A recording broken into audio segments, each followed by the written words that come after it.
I'm Mark Halperin. And I'm John Heilemann. With all due respect to Lindsey Graham, whose polling numbers are, well, let's just say there's nowhere to go but up.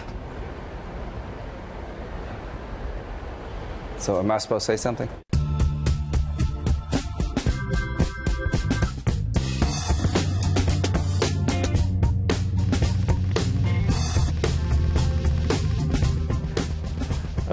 Stick around for more of that Lindsey Graham fun later in the show. But first, we have a new Bloomberg Politics national poll that has key findings about how Americans feel about pretty much the only thing that's been in the news for the past 6 days, and that's ISIS and what to do about it. When you look at the results from our poll, you'll note that there are often the traditional kind of split between Democrats and Republicans, as they often are divided on a lot of things, but there's also some surprising areas of agreement. So let's start with the biggest question about whether the United States should send troops to Syria and Iraq to fight ISIS. And here are the results.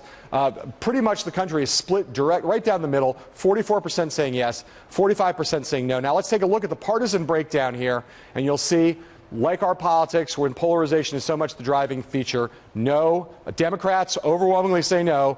Republicans overwhelmingly say yes. Mark, what do you think this means for the likelihood of being able to actually muster the U.S. actually be doing this thing? Well, we talk about war fatigue all the time, and yet the country is surprisingly divided. As many people say we should send troops as not.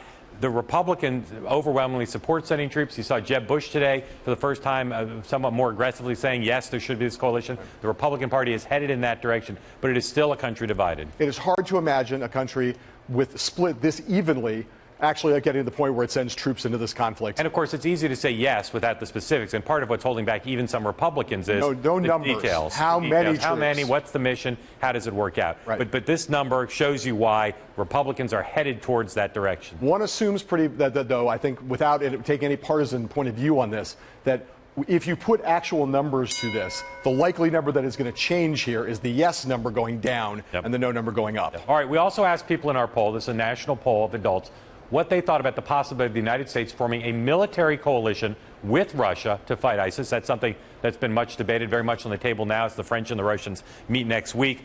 Good idea to form a coalition with Russia, 53% of adults.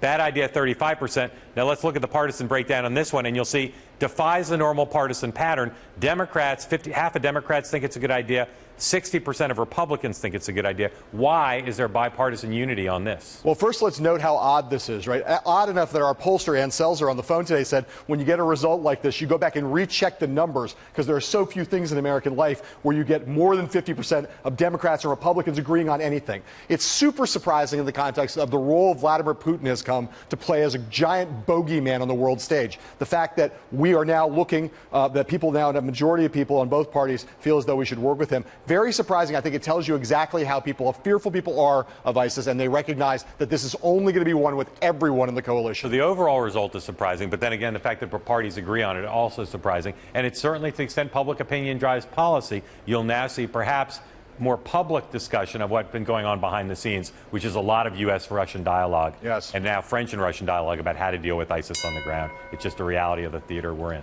Absolutely right. Okay, so here's number 3. We also asked this important question: what would be the best approach for the United States in dealing with the Syrian refugees? This has obviously been a huge issue of dispute and debate over the course of the last few days in American politics.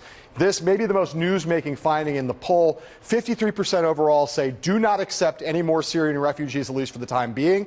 28% say that we should accept more Syrian refugees without any religious screening whatsoever, bring them on in, and then the 11% here saying only Christian refugees. That is basically the Ted Cruz posture and some in the Republican Party. Now let's look at this partisan split here.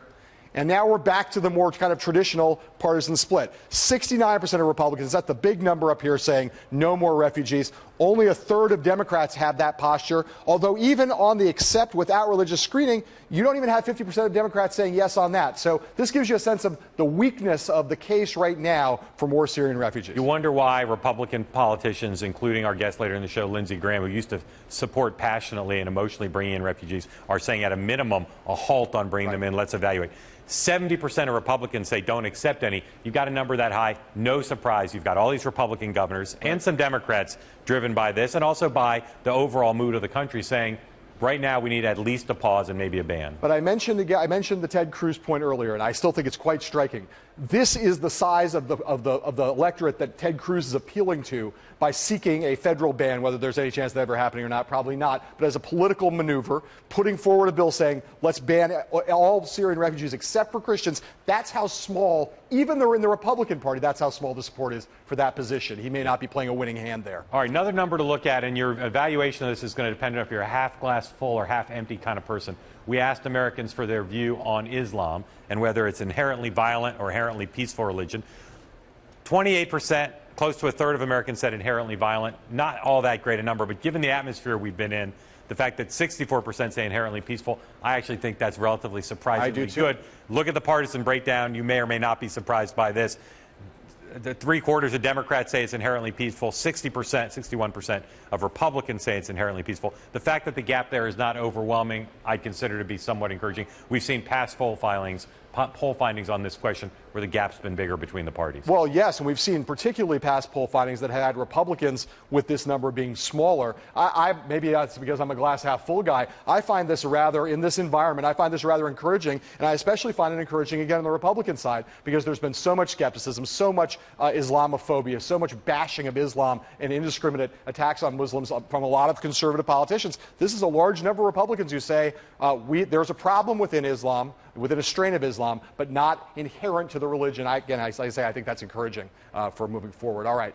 Finally, we have the fifth question that we're going to talk about today. We asked Americans how confident they are that the United States has done enough to protect the homeland. And the survey says 48% say mostly confident that we've done enough. 46% say mostly not confident. So the country split right down the middle. And then when you look at the partisan split, again, we're back to the traditional polarities. Republicans saying 63% are mostly not confident. They think Barack Obama's not done enough. Democrats, 62% are mostly confident. It's a mirror image of polling. This is, again, a much more kind of expected outcome on this question. Yeah, and it's probably based for a lot of Republicans on they don't like Barack Obama. Yes. And they think he's doing a big job. We asked Jeb Bush in our interview yesterday, is the homeland safe? He said, yes, but it can be safer. And that's going to be the view of a lot of Republicans. This is where ISIS meets the question of immigration and of these refugees, and the question of whether the current posture of the country is safe given the confluence of those two things. I think we're going to see a lot of debate about homeland security in the presidential campaign, particularly on the Republican side,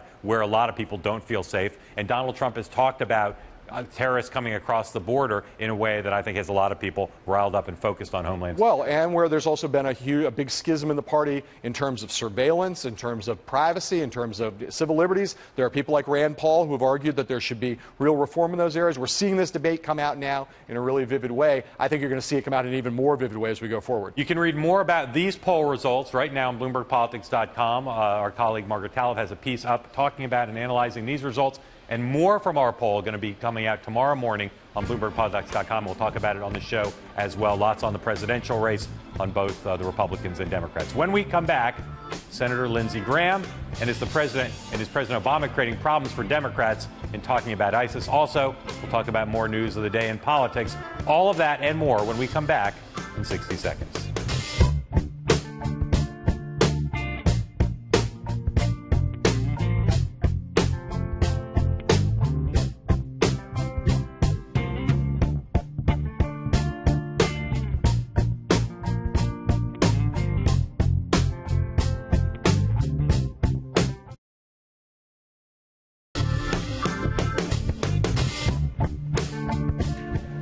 America and its presidential candidates are having a big debate now over the question of U.S. military involvement to deal with ISIS. Today at the Citadel in South Carolina, Jeb Bush made his most direct call yet for sending more American troops to the Middle East to fight ISIS.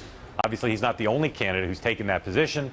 The Republican presidential candidates are engaged in quite a fight of their own over who is the most hawkish right now on both defense and intelligence issues. John, it is now the case that the attacks in Paris have made it unambiguous. Is it now the case, I should say, that the attacks in Paris have now made it unambiguous that hawkishness is the winning political hand in the party, rather than talking about civil liberties and about restraint? Well, or anything else. I don't know if it is the winning hand, but it has the upper hand right now. The change is so dramatic. It was not that long ago about a week ago that there was a debate in Milwaukee where Donald Trump was up on stage saying, if Russia wants to go bomb ISIS, let them go bomb ISIS, let them take care of it. That was his posture. Now he is up on stage saying, I want to bomb the crap out of ISIS myself. That is symbolic to me of how much the debate has turned just in these 7 days. That Trump always bellicose, but bellicose in a totally different way, and that doesn't even get to the questions of restraint that you raised. Yeah, Jeb Bush yesterday talked in our interview about Ted Cruz and about Marco Rubio and their failure to support going after Syria, authorizing a strike against Syria. You've seen various attacks on Ted Cruz when he supported civil liberties, when he's spoken out on behalf of Edward Snowden. The campaigns now are looking at each other and saying, toughness is the order of the day. Marco Rubio's missed votes, right? That's been an issue in the past. Right. It hasn't gained much traction. And yet now when he misses votes or meetings or committee hearings on intelligence or on anything with related to national security, you can bet that the press and the other candidates are going to pay more attention to it. Anything now in the context of national security is a bigger deal. These candidates are stuck with the positions that they have. And if you think about, when we started this presidential campaign, Rand Paul, his brand of whether you call it isolationism or just severe restraint, civil liberties respect, people thought there might be a big market for that in the Republican Party a year ago. It didn't turn out there was that big a market. Even before this, after this, I think there's almost no market for it. It's going to be interesting to see pressure on the candidates now to be more specific about what does boots on the ground mean, what does it mean to go after ISIS. It's coming in a big way. Okay, as with any war, it is usually accompanied by a war of words. Today, the scrutiny is on language used by President Obama and Secretary of State John Kerry. First, listen to the president in the Philippines today. The charge is that he was a little too partisan while vocalizing his frustration with Republicans who've been trying to halt the flow of Syrian refugees into the United States. These are the same folks oftentimes who suggest that they're so tough that just talking to Putin or staring down ISIL or using some additional rhetoric somehow is going to solve the problems out there. But apparently they're scared of widows and orphans coming into the United States of America as part of our tradition of compassion. Now, first they were worried about the press being too tough on them during debates. Now they're worried about 3-year-old orphans. That doesn't sound very tough to me. And then there was John Kerry, who at the American Embassy in Paris yesterday, the Secretary of State, got in a little trouble for saying that the terrorists who attacked the Charlie Hebdo journalists almost a year ago had a, quote, rationale for that violence. There's something different about what happened from Charlie Hebdo, and I think everybody would feel that. There was a sort of particularized focus and perhaps even a legitimacy in terms of, not a legitimacy, but a rationale that you could attach yourself to somehow and say, okay, they're really angry because of this or that. Today in Washington, Secretary Kerry tried to clean up his comments. There are no grounds of history, religion, ideology, psychology, politics, economic disadvantage, or personal ambition that justify the slaughter of unarmed civilians, the bombing of public places, or indiscriminate violence towards innocent men, women, and children. And such atrocities can never be rationalized, and we can never allow them to be rationalized. All right, so Barack Obama and John Kerry have both been getting hammered for these comments. In Obama's case for being too partisan, not rising above. In Kerry's case for being too sloppy with his words. My question for you is, what are they actually creating problems for the Democratic Party? And if so, what kinds of problems? Well, I think they're creating problems for themselves at trying to form coalitions in this country with Republicans. And I think they're creating problems for Democrats because it's harder for Democrats to associate themselves with the administration's substantive policies on things like the refugees, on things like combating ISIS, when they're engaged in behavior that is their hallmark in a negative way. President Obama being partisan and peevish. He sometimes is. Even some of his closest advisors will say, well, here's why he's frustrated. But they acknowledge he's showing the frustration in public. John Kerry has a history of sometimes speaking imprecisely on matters of national security. They just can't do it now. It's creating problems for them, for the country, and it's creating problems for Democrats. I find it kind of incredible in both cases because Obama's lines were lines that said 2 weeks ago, in a domestic context, when he was making fun of Republicans for talking tough about Putin, but then criticizing the CNBC moderators, great line in a political context in America. John Kerry, those kind of comments, you can get away with those at a Brookings Institution seminar. When you're the politics of the water's edge thing is real. And when you're the president, you've been president for 7 years, you're Secretary of State, you have all the experience John Kerry has. You have to know when you're abroad at this moment, it's different. Yep. Up next, we'll talk foreign policy with Senator Joe Manchin and former United Nations official Nancy Soderberg right after this.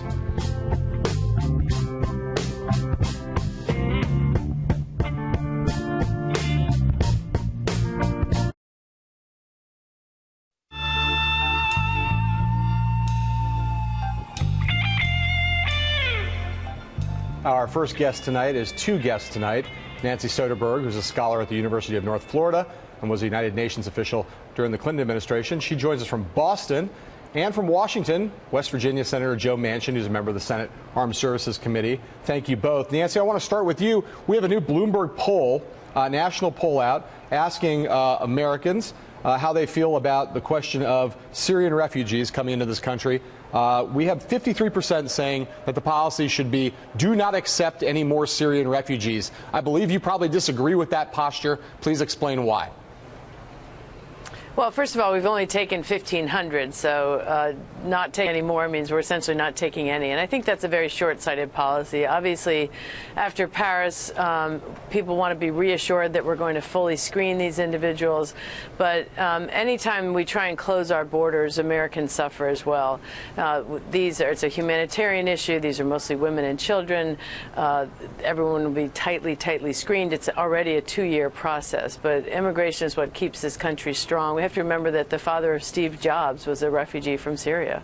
Senator Manchin, you've asked the president to say no more Syrian refugees in the country unless he can certify, I believe, with 100% certainty that our vetting process is sound. What are your concerns about the current vetting process that leads you to that request? Well, first, John and Mark, I want to say what Nancy is saying is correct. The bottom line is it's an 18 to 24-month process. My letter, basically, that I signed on to, and my interpretation of this letter is that you must not short-circuit the vetting process.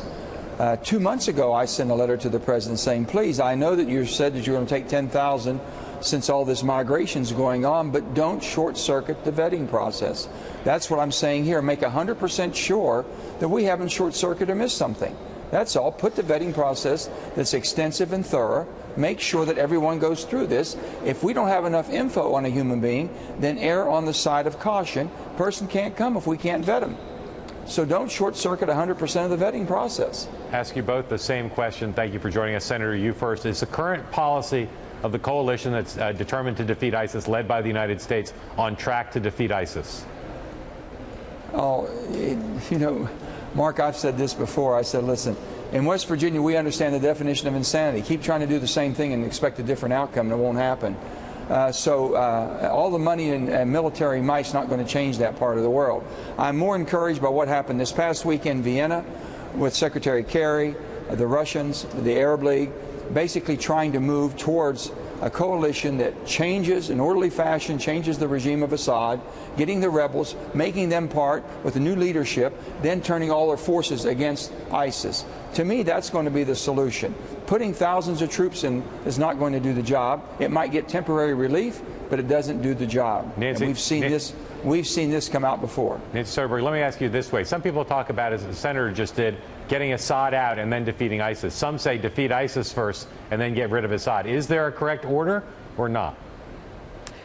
Well, I think the number one crisis right now is to stop the cancer from spreading through Syria and Iraq, of which ISIS controls a third of both countries. And you simply are not going to be able to defeat ISIS without restoring the territorial integrity of both countries.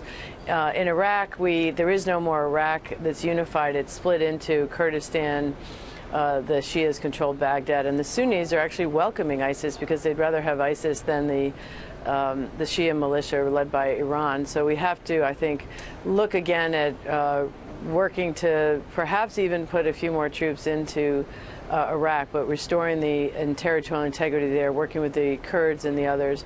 The tougher question is actually Syria, because there's two choices in Syria. One is a NATO-led force to restore the territorial integrity there, which I don't think is happening, or to beef up the forces on the ground, which are unfortunately the Assad regime working with, and this is hard for us to kind of swallow, but working with the Russians and the Iranians to make that happen.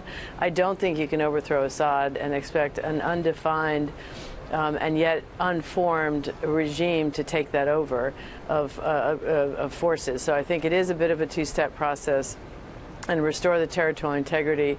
And we also have to work with the diplomacy to try and have some type of plan to restore an end to end the civil war in Syria. But it's very hard to end a civil war, overthrow Assad, and restore the territorial integrity. I don't think it's going to work. That is what we've sort of been trying. So I think we need to focus on getting rid of ISIS, restoring the territorial integrity. We cannot have ISIS have a safe haven in both Iraq and Syria. We're seeing in Paris the result of that policy. Senator Manchin, let me ask you something that Nancy just brought up, which is Russia. Another question we asked in our poll was whether Americans would like to see a military coalition with the Russians. Somewhat surprisingly, I think, given the bogeyman that Vladimir Putin is now on the world stage, 53% of Americans and more than half of both Democrats and Republicans say, yeah, we should be in a military coalition with the Russians. Does that surprise you? And do you think that Russia is essential to solving both problems, the problems that you've identified, both getting rid of Assad, fixing the situation in Syria, and dealing with ISIS? Well, Russia's very much entrenched in that area. They've had relationships, and we found out that with their relationship with Syria when they were able to intervene and the chemical weapons, as you recall. We should use building a relationship with them if possible, and I think that we can use that and build that relationship and build a coalition and work through this regime change. Assad, I mean, we had a civil war going on, and we were supposed to give weapons and try to find friendlies, that we would 5,000 friendlies and spend $500 million, which I thought was a fiasco from the day one. I wouldn't vote for it, didn't support that, and we saw that was in shambles. And the bottom line is, the only people that we know that are fighting over there that won't turn their guns on us are the Kurds. And we haven't given them as much of a support as I think that we should. With all that being said, I think it's imperative to have the Russians working with us. They have as much at stake right now. They had their jet blown out of the sky. They have more infiltration in their country. So yes, they should be one who have the same, we have the same common goal, to get rid of ISIS. Nancy Soderberg But we don't have the same common goal of getting rid of Assad, so that's where we have to work on the diplomacy side of this. Nancy Soderberg, the debate over... I think that Russia showing up at Vienna, if these talks prove to be fruitful, then maybe we can maybe they can help intervene and take Assad out. When you say take him out, I mean move him to another country, do something of that sort. No. Well, you have both. I mean, the ones who have more influence in Syria are both Iran and Russia, and Assad is there to stay until this ISIS is rid, unfortunately. All right. Our thanks to Nancy Soderberg and Joe Manchin. We'd love to talk with you for much longer, and we'll have you back at some point real soon. Up next, now that Bobby Jindal is out of the race, who might be next to leave the race? We'll talk about that and more when we come back.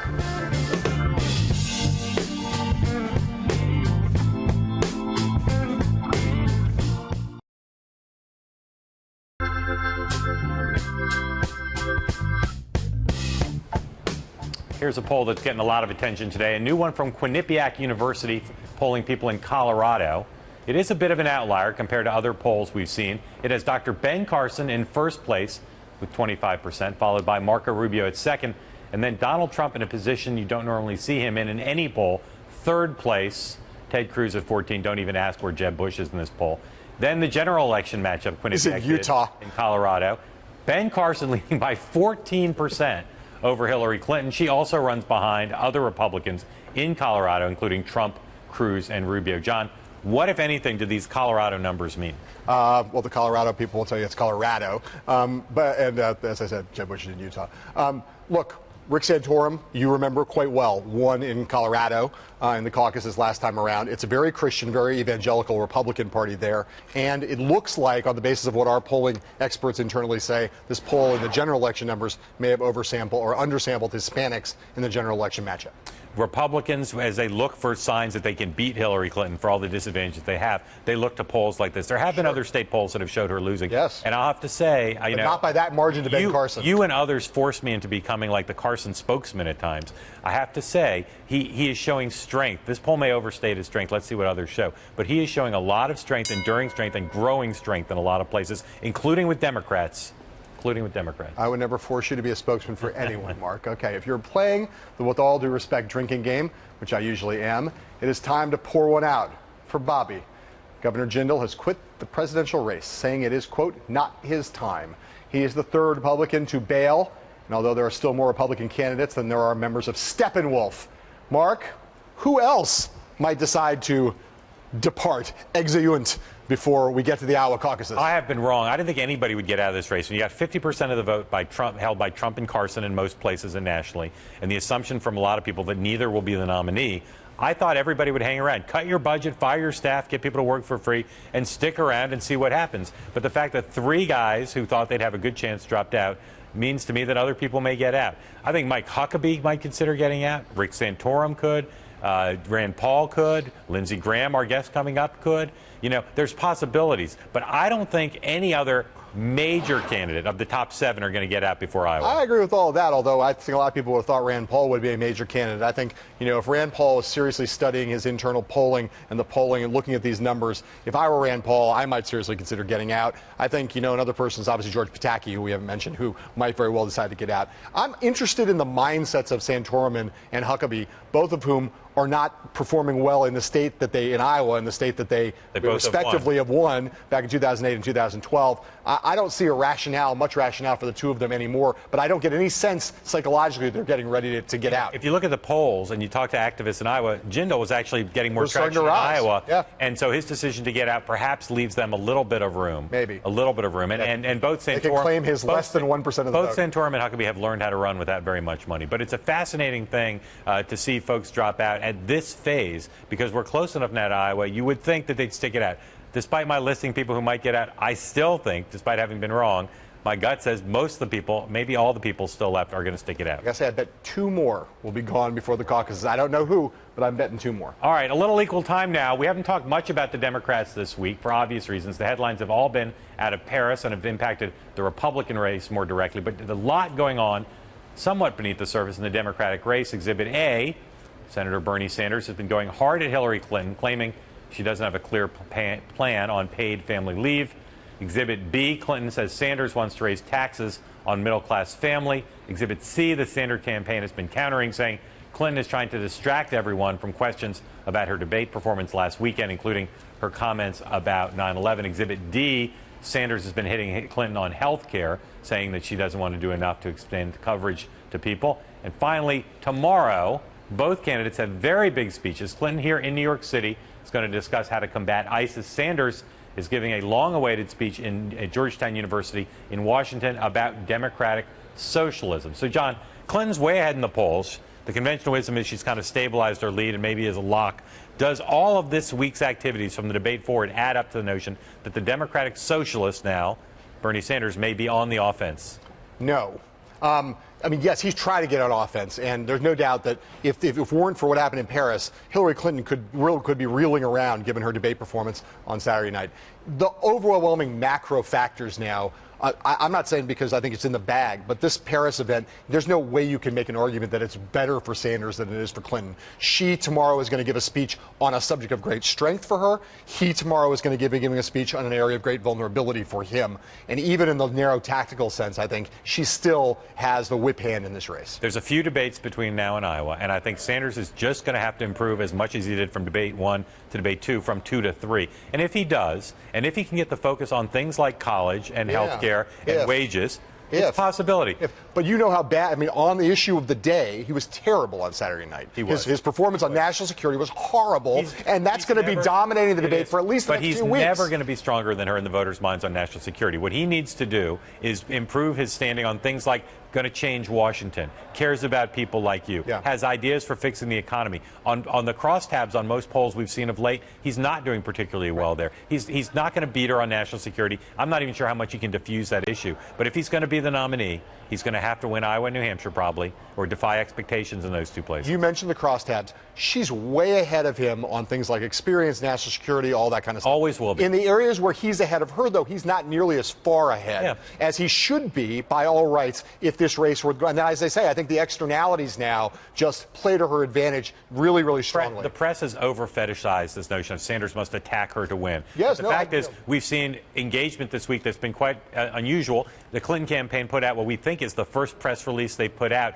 naming unbidden Bernie Sanders and criticizing him. To me, that's the best sign that she actually is a little bit on defense. Yes. That press release. And the fact is that Sanders' campaign now routinely does things they never would have done even just a few weeks ago, which is engage Clinton in press releases. Sanders has been engaging her. And again, as he has said, this is not about personal attacks. This is about issues contrast, record contrast. Again, he's not the favorite, but if he's going to have a chance to beat her in Iowa and New Hampshire, he is framing things better than he was before, even with Paris as the shadow. So he's on the cover of Rolling Stone, Bernie Sanders now, right? In the sports world, if you're on the cover of Sports Illustrated, you're doomed shortly thereafter. Is being on the cover of Rolling Stone, given the Sanders coalition, do you think that's some way helpful to him in any meaningful way with the young, the non-first-time voters? I may sound horribly out of touch, but I'm not sure the cover of Rolling Stone is as iconic, even with young people, as it was not that long ago. Normally you portray yourself as an old man, but in this case, Morton, you were exactly correct. I've lurched uncontrollably into the truth. Correct. If he was on the homepage of Pitchfork, we'd have a different conversation. Yeah,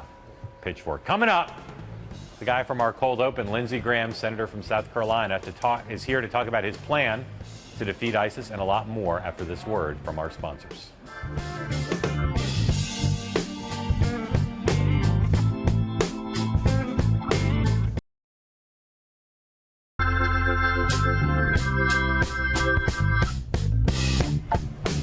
South Carolina Senator and Republican presidential candidate Lindsey Graham has been calling for American troops to be put on the ground in Syria for months. He's planning to introduce a resolution to authorize military force against ISIS in the next few weeks. The senator joins us now here in New York. Senator, thank you for coming in. Thank you for having me. You can't give away a full battle plan, and there isn't one, but just talk about what you think U.S. troops would do in conjunction with allies on the ground. What would the mission look like? Destroy the caliphate, take Raqqa back, take Mosul back, take Ramadi back. Repair the damage over time in Syria, but going on the ground, destroy the caliphate, pull it up by its roots. How long would that take? You know, I don't know. I'm not a military planner, but I can say that a modern army exists in Egypt. Turkey has a fairly large army, so does Saudi Arabia. This is reverse of what we've done in the past. Normally, we've gone into Afghanistan and Iraq with large Western forces and some regional forces. ISIL's different. I don't think anybody believed in Jordan or Saudi Arabia or Egypt that Saddam Hussein would take over their government and cut their heads off. They don't believe the Taliban would invade their countries, but everybody in the region sees ISIL as a threat to their leadership and their societies. So the neighbor next door in the form of ISIL will generate more interest than any other war we've had in the Middle East. I understand what you're saying. There's a different set of different enemy, different threats, different conditions, but no American president has gotten those countries to commit significant troops to fight Arab Bush against. 41 did. They contributed money. They contributed political support. They were a very token part of the operation. Well, this is a different threat. And if you talk to them, which I do on a routine basis, one of the top leaders of Saudi Arabia, who will remain nameless, told John McCain and myself a couple of months ago, you can have our army. The Emir of Qatar said we'll pay for the war because they understand the ISIL threat is existential to their existence. They just want to put Assad on the table as the price of admission. They're not going to destroy ISIL and turn around and give Syria to Iran. So if you put Assad on the table, they will go in large numbers to destroy ISIL because it's in their interest to do it, but we have to be part of the team. The authorization for military force that you are proposing is sweeping, you would acknowledge. It's the same as the one we used against Al-Qaeda. It's not time limited, not geography limited, right? All of the other authorizations of military force that are out there floating around are considerably less sweeping. That's true. And yet there's not political support, or has not been political support for them. So first of all, how do you hope to overcome that political resistance that exists for even more cautious authorizations to get your more sweeping one through? There's ISIL before Paris and ISIL after Paris. there's the election before Paris and after Paris. If you do not understand now that ISIL is coming here, you're deaf, dumb, and blind. If you think they're being contained, you're just very misinformed. So after 9/11, the American family came together. We said we're going to get al-Qaeda no matter where they go, no matter how long it takes, and whatever means necessary. All I'm doing is taking the al-Qaeda resolution and inserting ISIL because I think they're a direct threat to the homeland, even greater than al-Qaeda. And why is Hillary Clinton wrong when she says that the current authorization of force is not sufficient to meet this threat? I think Hillary Clinton and President Obama are wrong not to understand that ISIL is different than al-Qaeda. They hold territory the size of Indiana. They have an existential threat that al-Qaeda doesn't possess at this moment. So the caliphate has to be destroyed. It can't be contained. And the good news is the region is ready to be led if we'll do the leading. So the 2001 resolution is completely tied to what happened in Afghanistan. I think ISIL deserves a resolution of its own given their behavior. We've got a new poll we talked about earlier. 53% of both Democrats and Republicans say military cooperation in dealing with ISIL is a good idea. You disagree with that. It seems like the French, at least, You're talking about with the Russians, you mean? I'm sorry, with the Russians. Yeah. It seems like the French think it's a good idea because they're having a meeting next week when they're meeting with the United States as well. Why are others wrong? Why is cooperation with Russia now a bad idea? If the price to get Russia on board is to keep Assad in power, it's a terrible deal.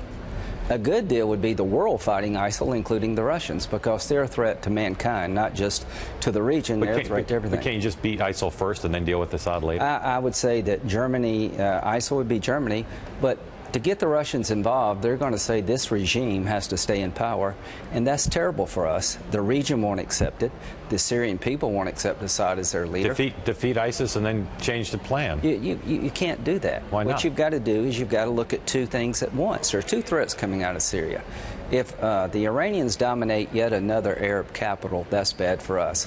If Assad stays in power, the Syrian people are not going to accept that. Just to be clear, you want U.S. forces with allies, including Arab allies, to go and get Assad and remove him. Here's what I want. Just follow through. I want to get a regional army, mostly them, some of us, the French, Western powers, to go in and destroy the caliphate. Then I want us to turn and say, Assad cannot stay. Let the Syrian people pick the next leader, not the Iranians and the Russians.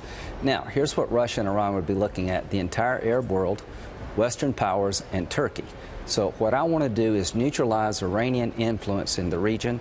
I do not want Russia to be able to dictate the terms of the future of Syria by force of arms. There are some very hard-headed military analysts and very hard-headed people in the intelligence service who think that going in and just taking out Raqqa would be enough, right? That would be just that would make the ISIL and the Islamic State, however you want to call them, would make them look like losers and would begin the crumbling. Take that territory. Do you reject? That's a much more limited objective. I don't reject the idea of sort of you got Ramadi, you got Mosul, and you got Raqqa. If you could take the capital of the caliphate down, then that's a good step forward. But what I'm looking for is their destruction. Now, to win the war against radical Islam is a generational struggle. Unlike Rand Paul and others in my party, we've got to build up young people. The terrorists offer a glorious death. I want to offer a hopeful life. Most young people in the region don't accept what ISIL is selling. Very few fathers and mothers want to turn their daughters over. So investing in a small schoolhouse in a remote region in Afghanistan will do more to the Taliban than a bomb. Same in Syria and Iraq. So I'm in it for the long haul. Military force is only part of the equation. Over time, building up societies is the goal here. That's what destroys radical Islam. Senator Graham, stand by. We're going to take a quick break, pick the conversation back up after this break in a moment. You know, that's not a bad...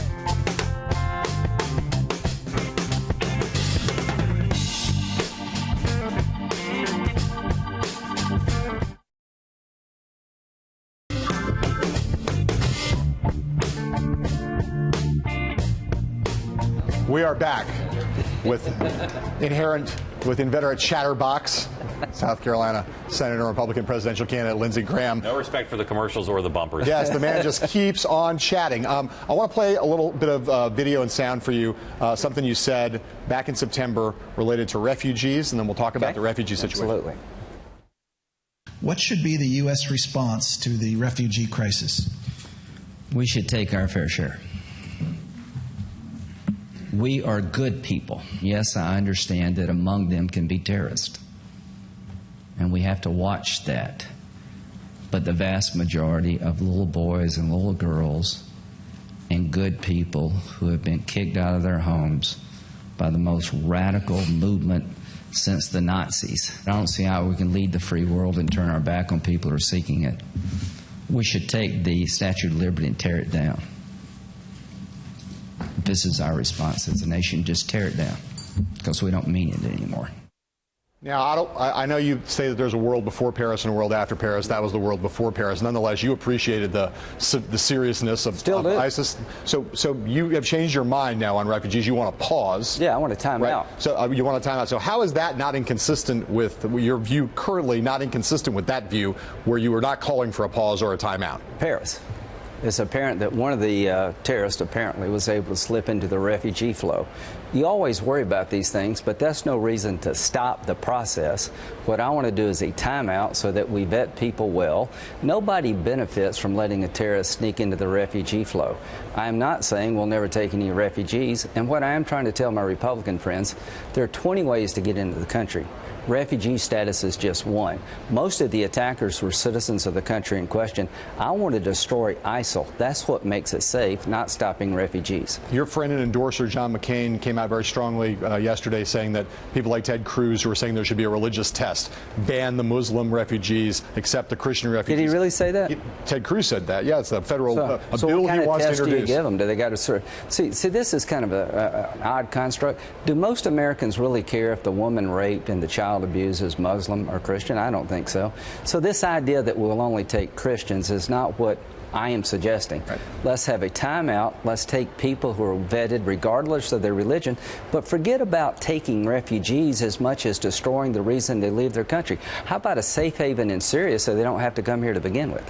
Let's talk some politics. The Graham surge in your presidential race has not occurred yet. It's 2% in New Hampshire. Not occurred yet. It is the start. You've surged from asterisk to 2. Yes. It's not occurred yet. How would you characterize the race overall? I don't want to peak too soon. I understand. We got a couple weeks ago. How would you characterize the race? Who are the front runners? Who's got a chance? Well, it changes almost weekly. Donald Trump's vision of the world is going to be challenged post-Paris. Ben Carson's a fine man, but his foreign policy is going to be harder to understand post-Paris. You've got 4 people right now. You got Trump, Carson, Rubio, and Cruz.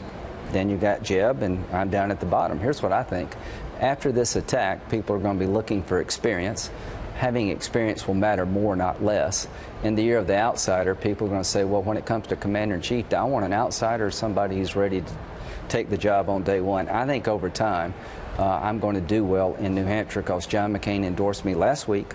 And we put a commercial on the air with John saying Lindsey Graham has the best plan and best prepared to defeat ISIL Tuesday before the Paris attack on Friday. Are your Senate colleagues, Senator Rubio, Senator Cruz, have they been senators long enough to have some national security experience, credentials from their time in the Senate? I don't think it's so much as a matter of time. Ted Cruz is all over the board. He doesn't have any consistent vision. He's been just about as wrong as Rand Paul. He objected to a no-fly zone and a safe haven to train the Free Syrian Army 3 years ago when it mattered. He objected to using force when Assad crossed the red line. He objected to trying to help the Libyan people after Gaddafi fell. He said that we'd be the al-Qaeda Air Force. I think he's really been completely misunderstanding. Marco's a good guy. I can just tell you this. I'm 60 years old. I've been to Iraq and Afghanistan 35 times, 140 days on the ground as an Air Force reservist, 30 years in the Air Force trying to understand this war and how to win it. I'm certainly better prepared to lead at 60 than I was 44. The premise of your earlier comment about your potential rise is that people will flock to experience in this moment of instability. I don't know if they'll flock, but slowly walk. Or slowly walk. Why is it not? Why is it not the case? Why is it not the case, given what we've seen in other countries in the world for many years, that in these instances strong men rise up? Why does this not all just benefit Donald Trump? Well, because there's a difference between a strong man and somebody who just is loud. He's got high energy and bad ideas. He has high energy and doesn't understand what the hell he's talking about. I have energy with understanding. That will matter over time. Who's going to be your Secretary of Defense? Who's going to be my Secretary of Defense? I will get back with you. I'm thinking about that later. Not now. I'm trying to get up to 4% in New Hampshire. And the day I do, we're going to be on this program. When you come back, please bring your list of all of your cabinet. We're going to quiz you on that next time. Our thanks to Senator Lindsey Graham. We'll be right back after this.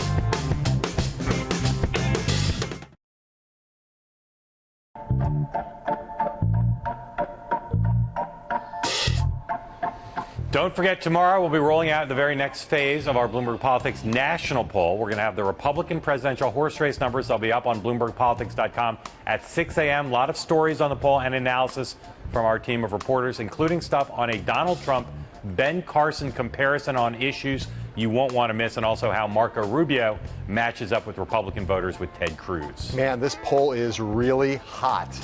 We, of course, will be back here to talk all about it, and with all due respect, at this same bat time on this same bat channel. Until then, when we see you tomorrow, it's time for us now to say sayonara.